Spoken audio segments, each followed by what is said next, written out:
ఈరోజు బోయినపల్లి మండల కేంద్రంలో సిపిఎం పార్టీ ఆధ్వర్యం లోపట ఈ తెలంగాణ రాష్ట్రంలో కాంగ్రెస్ ప్రభుత్వం వచ్చే ముంగట గృహజ్యోతి పథకం 200 యూనిట్ల వరకు ప్రతి పేదవాడికి అందజేస్తా అని చెప్పి వాగ్దానం ఇచ్చి అధికారంలోకి వచ్చి దాదాపు 8 నెలలు పూర్తిగా వస్తున్నా కూడా ఈ మండలంలో ఉన్న గ్రామాల ప్రజలకు పూర్తి స్థాయిలో ఈ 200 యూనిట్ల ఉచిత విద్యుత్ గృహజ్యోతి పథకం అనేది పూర్తి స్థాయిలో లబ్ధిదారులకు అందడం లేదు.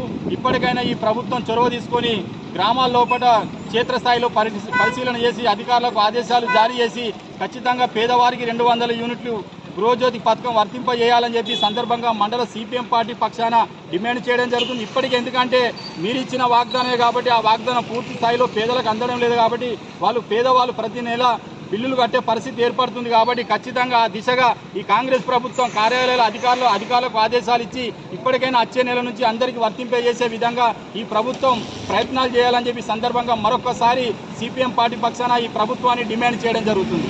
జిందాబాద్ సిపిఎం, జిందాబాద్ జిందాబాద్, జిందాబాద్ సిపిఎం, జిందాబాద్ జిందాబాద్. వర్తింపజేయాలి గృహజ్యోతి పథకం పేదలందరికీ, వర్తింపజేయాలి గృహజ్యోతి పథకం పేదలందరికీ, వర్తింపజేయాలి.